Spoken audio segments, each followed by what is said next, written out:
Hello bachcho, so let's see this question. The question says the enthalpy change involved in the oxidation of glucose is minus 2880 kilojoule per mole. The 25% of this energy is available for muscular work. If 100 kilojoule of muscular work is needed to walk 1 kilometer, what is the maximum distance of that a person will be able to walk after eating 120 gram of glucose? हमें बताना है कि वो इंसान कितना kilometre चल सकता है। आइए सोल्यूशन स्टार्ट करते हैं।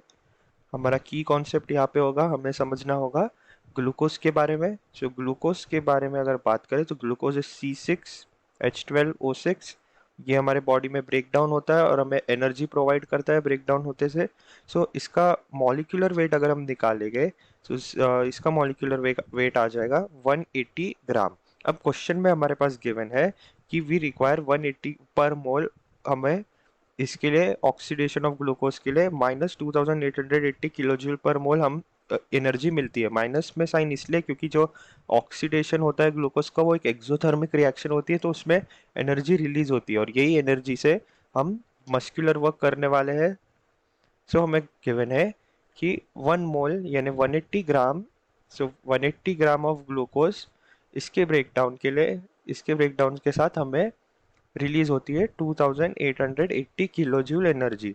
अब हमें क्वेश्चन में पूछा है कि 120 के लिए हमें बताना है। So therefore 120 gram of glucose ये हमें कितना देगा? सो 180 ग्राम ऑफ ग्लूकोज हमें देगा x मान लेते।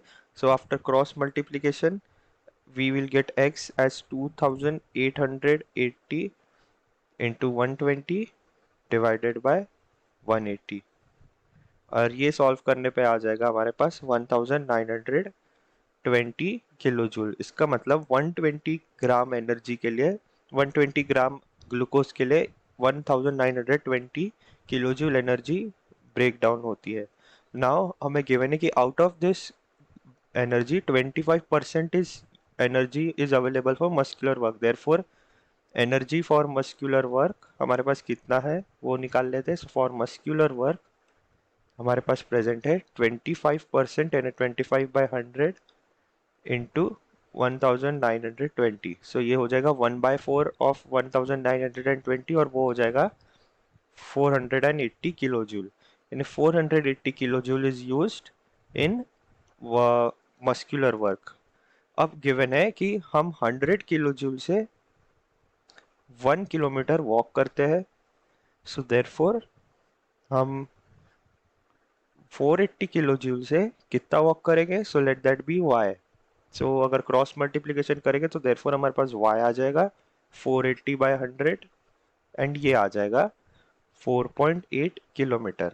एंड हेंस अब फाइनल स्टेटमेंट ये रहेगा कि the maximum distance that a person will be able to walk after eating 120 gram of glucose is 4.8 kilometer. I hope you understood this well. All the best.